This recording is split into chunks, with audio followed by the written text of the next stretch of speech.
नमस्कार।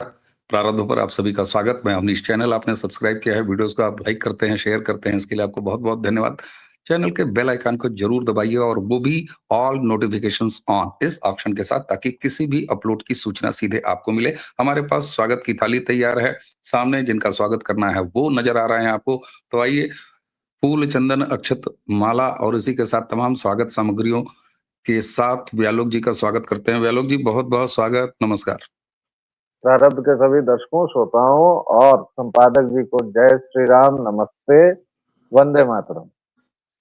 जय जय श्री राम। राहुल गांधी, स्वनाम धन्य राहुल गांधी। मुझे नहीं लगता कि राहुल गांधी अगर भारतीय राजनीति में न हो तो कम से कम बाकियों का क्या होगा ये तो मैं नहीं कह सकता। बीजेपी के स्टार प्रचारक हैं, भारतीय जनता पार्टी का क्या होगा मैं नहीं कह सकता। और शायद नरेंद्र मोदी ने वो प्रारब्ध अपने साथ लिखवा के ले आए हैं कि जब वो भारतीय राजनीति में उनका साम्राज्य चल रहा है, जी हाँ मैं साम्राज्य कहता हूँ, जब साम्राज्य चल रहा है तो उनके सामने विपक्ष में राहुल गांधी है। ये भी मतलब आप देखिए किस समय काल में राहुल गांधी अपने राजनीतिक जीवन को लेकर चल रहे हैं, जब उनके सामने नरेंद्र मोदी है। तो खैर, राहुल गांधी अगर भारतीय राजनीति से अचानक एक आध 2 महीने 6 महीने की छुट्टी लेके चले जाएं, तो हम जैसे कंटेंट क्रिएटर्स का जरूर ये हाल हो जाएगा कि भाई हम सुबह उठ के किस भारतीय राजनीतिक के शिखर पुरुष उस पर बात करें। तो राहुल गांधी हम सारे लोगों को, हम भारतीयों को बहुत सारा काम दे के रखते हैं। कारण ये है, राहुल गांधी फिर एक बार जर्मनी गए थे, यहाँ टी शर्ट में घूमते रहते हैं, लेकिन वहां जाकर स्वेटर, ऊपर से जैकेट, ये सब पहनते हैं। कई बार होता है, माँ का कहा नहीं मानता बच्चा, बेटा नहीं मानता। लेकिन जब घरवाली कहीं कहती है, परिवार कहीं कुछ कहता है, तो वहां सलीके से रहना पड़ता है। मैं ज्यादा कुछ नहीं कहूंगा आगे। लेकिन राहुल गांधी अपने एक एजेंडे में बिल्कुल लगे रहते हैं और जर्मनी से लौट आए हैं, लेकिन लौटने से पहले क्या कुछ चरस बोया है, इसी बारे में व्यालोक जी मैं आपके सानिध्य में आना चाहता हूं। फिर वही राहुल, फिर वही विदेश यात्रा, फिर वही भारत विरोधी बातें। राहुल ये करते क्यों हैं? क्या उनको नहीं पता कि भारत के लोगों को ये पसंद नहीं आता? उनकी राजनीति इससे कुछ आगे नहीं बढ़ती। 10, 20, 25 लोगों के साथ वो सामने बैठ जाते हैं और औपचारिक ड्रेस पहन लेते हैं, ज्ञान झाड़ते हैं, एसएमपी तो उद्धरा चाचा ज्ञान झड़वा देते हैं। राहुल ये जानते हुए कर रहे हैं या अनजाने में कर रहे हैं, या किसी की नौकरी बजाते हैं और उसको काम करते हुए दिखाते हैं? ये तीनों बातें हैं, लेकिन उससे पहले एक वाक्य ये समझ लीजिए कि राहुल गांधी का ये जर्मनी दौरा जो था, वो राजनीतिक यात्रा कम थी और आत्मघाती अभियान अधिक। अब इस पर चर्चा करेंगे। राहुल बाबा क्यों करते हैं, कैसे करते हैं। और दर्शकों, गाली मत दीजिएगा, आज मैं राहुल जी को राहुल जी भी कहूंगा, बाबा भी कहूंगा, बहुत सारी चीजें कहूंगा। आज मैं यूजुअल विषधर राहुल विंची वगैरह नहीं कहूंगा। क्यों नहीं कहूंगा वो आपको पता चल जाएगा। देखिए, एक ऐसा जहरीला बच्चा जिसका जिस्म 55-56 साल का हो गया है, लेकिन मस्तिष्क से वह 8 वर्ष का है। और ये बात ध्यान से समझ लीजिए कि उनको मैं बच्चा या बुतरू या पप्पू नहीं कह रहा हूं, मैं कह रहा हूं जहरीला बच्चा, जिसके मन में पूरा ही जहर हो। और वो इतने प्रेडिक्टेबल हो गए हैं कि अब इस बार तो लगभग हम लोग प्रतीक्षा कर रहे थे ना कि भाई 10 दिन से राहुल बाबा गायब हैं, राहुल गांधी गायब हैं देश से 10 दिनों से, और कोई आत्मघाती बयान नहीं दिया है, कोई देश की निंदा नहीं की है, कोई ऐसा बयान नहीं दे दिया जिससे भारत की प्रतिष्ठा पर आघात पहुंचे।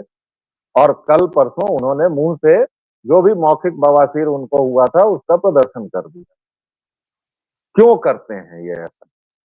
पहला कारण कि भाई डीप स्टेट के एजेंट हैं, वेटिकन के की एजेंट इनकी माता जी हैं। 10 वर्ष का जो शासनकाल चला इस देश में, वो प्रधानमंत्री के नाम पर मनमोहन सिंह को बिठाया गया, लेकिन वो शासन विशुद्ध तौर पर वेटिकन का चला।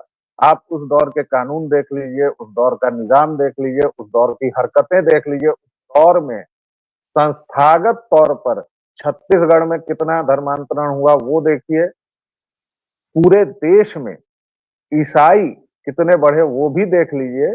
और इसमें ये तब पता चलेगा जब व्यालोक टुपनो अचानक से व्यालोक पीटर या व्यालोक जॉर्ज न बन गए। और ये इतने छिपी हुई बात है कि जैसे आप जाले जैसी जगह में जाएं या और भी मतलब बलिया में जाएं या किसी भी गांव के सुदूर गांव में, तो वहां आप देखेंगे कि बजरंग बली के साथ जीसस क्राइस्ट भी बैठे हुए हैं। ये यहां तक बीमारी पहुंच गई है और इसीलिए मैं इसको धर्मांतरण से भी जोड़ूंगा। तो पहली बात कि राहुल गांधी डीप स्टेट के एजेंट, इसलिए उनको कहा जाता है। आप अचानक देखिए, मेरी बातें थोड़ी दूर की लगेंगी और लगेगा कि आज ये व्यक्ति कुछ असंबद्ध बातें बोल रहा है, लेकिन आप देखिए कि 1990 के दशक में अचानक से क्यों इस देश में आइडेंटिटी की पॉलिटिक्स इतनी तेज हो गई। क्या आपको नहीं लगता कि 1947 से 1990 तक इस देश में आइडेंटिटी की बात और ये जो पहचान वाली बात होती है, इस पर कम काम किया गया था और अचानक से 1990 में ये उभार आया। क्यों आया? अचानक से ही दो डेमीगॉड क्यों सृजित किए गए और अचानक से ही सामाजिक न्याय के नाम पर हिंदुओं के एक बड़े तबके को क्यों हिंदू विरोधी बना दिया गया। और इस सब के पीछे राहुल गांधी की पार्टी कांग्रेस और उनके जो पूर्वज थे उन सभी का इसमें हाथ है। ये मेरी प्रस्तावना है, ये मेरा प्रस्थान बिंदु है। दूसरा कारण, राहुल गांधी जो करते हैं अब उन्हें समझ में आ गया है। और देखिए अवनीश भाई, ये बात मतलब बहुत विचार योग्य है। अब उन्हें यह समझ में आ गया है कि देश की जनता ने उनको हकाल दिया है। तो उपाय क्या है? जिस देश का सिस्टम डेमोक्रेटिक है उस देश की डेमोक्रेसी को अस्थिर करें और उस देश में जितनी डेमोक्रेटिक संस्थाएं हैं उसको बदनाम करो। और तभी जब उस देश से डेमोक्रेसी या प्रजातंत्र या लोकशाही की जड़ें जब कमजोर हो तब पूरी तरह से आक्रमण करो। आप देखिए कि जर्मनी के बर्लिन में, और ये किसी स्कूल में गए थे भाई साहब, यहां उन्होंने हार्टी स्कूल में गए थे और यहां उन्होंने सबसे पहले ये देखिए कि इन्होंने प्रहार किन चीजों पर किया है। ये सबसे पहले BMW फैक्ट्री, इससे पहले गए और वहां इन्होंने क्या कहा कि मैन्युफैक्चरिंग खराब हो गया है, जबकि इस बार का मैन्युफैक्चरिंग का रिजल्ट देखिए, GDP देखिए, जो भी देखिए, तमाम चीजें हैं। संस्थाओं पर हमला किया है इन्होंने। क्या कहा? सीधे बोले हैं चुनाव में गड़बड़ी है। भारत की चुनावी मशीनरी और संस्थाएं हथियार बंद हो चुकी हैं। मतलब अद्भुत। आप सीधे सीधे भारतीय लोकतंत्र की जड़ काट रहे हैं महाराज। आप कर क्या रहे हैं? और हरियाणा और महाराष्ट्र का नाम लेकर ये व्यक्ति कह रहा है बर्लिन में बैठ के कि ये अनुचित चुनाव है और यहां वोट चोरी हुआ है। ये दो चीजें इन्होंने कही हैं। अब इससे पहले के इनके बयान देखिए, लगातार ये लोग बोलते रहे हैं कि हम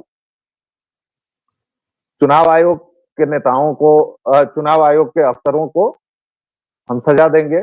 इनकी बहन कहती रही हैं कि वो कहीं भी चले जाएं हम उन्हें खोज निकालेंगे। विशुद्ध तौर पर धमकी दी है इन्होंने। उसके बाद अब ये बाहर जाके ये कह रहे हैं कि भारत के चुनाव अगर ये है, और उसके पहले इन लोगों ने बांग्लादेश और नेपाल की धमकियां लगातार दिए रखी हैं।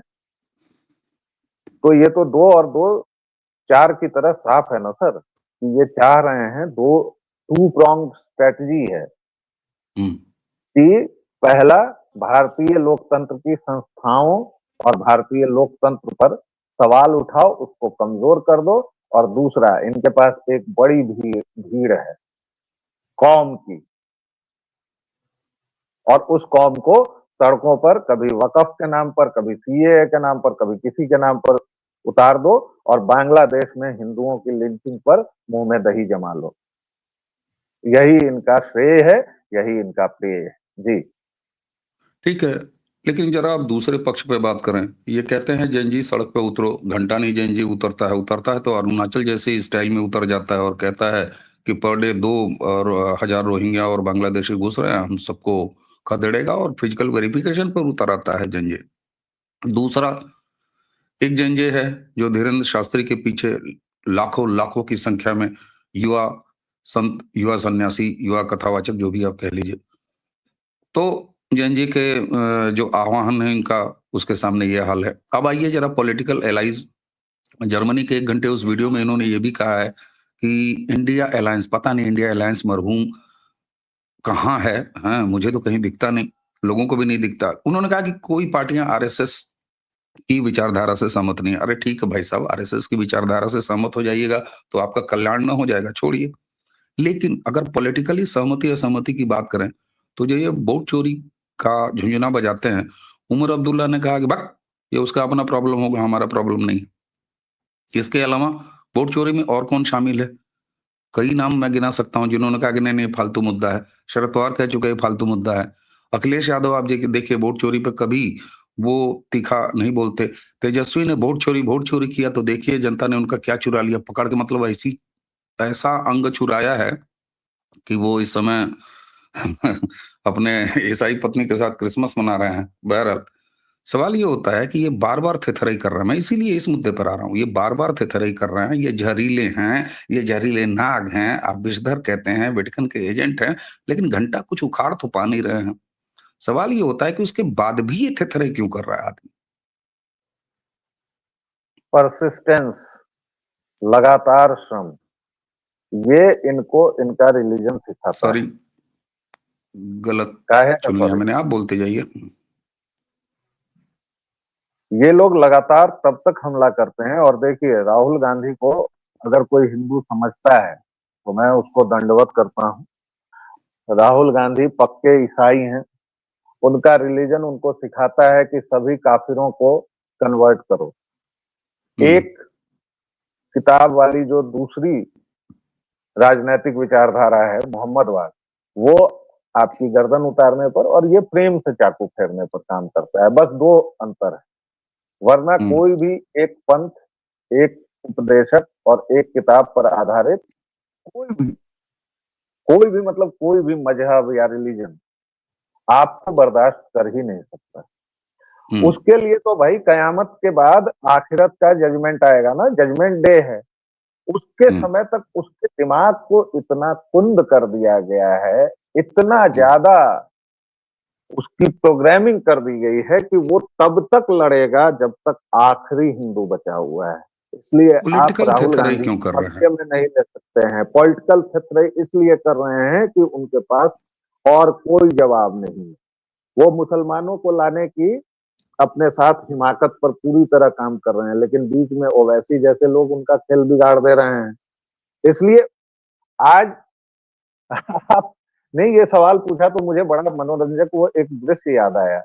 पिछले चुनावों में राहुल गांधी धोती में अटकते लटकते सटकते गिरते पड़ते बहुत सारे मंदिर मंदिर घूमे, हुँ, लेकिन जनता तो उनकी सच्चाई जानती है। तो अब वो समझ गए हैं कि घनघोर हिंदू विरोध करके ही बाकी लोगों को और हिंदुओं को तोड़ने का उनका एजेंडा तो चल ही रहा है, इसलिए वो अपना काम कर रहे हैं लगातार। और इस ठीक है। मामले में वो जानते हैं। एक छोटे से प्रयोग का उदाहरण देकर बात खत्म करूंगा। एक साहब हुए मनोवैज्ञानिक स्टैनली मिलग्राम। राहुल गांधी ये क्यों कर रहे हैं उसके पीछे, क्योंकि उनको कहीं ना कहीं जनता का मनोविज्ञान पता है। और ये स्टैनली मिलग्राम ने इस प्रयोग को इसलिए किया था क्योंकि जब जर्मनी के अपराधियों पर, नाजी जर्मनी के अपराधियों पर मुकदमा चला न्यूरनबर्ग में, तो उसके बाद लोगों के दिमाग में ये आया मनोवैज्ञानिकों के, साधारण लोग जिन्होंने यहूदियों को मारा, खत्म किया, 60 लाख यहूदियों को भाई खत्म कर दिया ना इस देश से, जर्मनी से, तो और बाकी भी पोलैंड वोलैंड जहां भी गए, लेकिन वो तो माँ बाप थे, उनके बच्चे थे, जो भी सैन्य अधिकारी थे, जो वहां पर जलाने वाले थे, जो मारने वाले थे। फिर उन्होंने ये क्यों किया?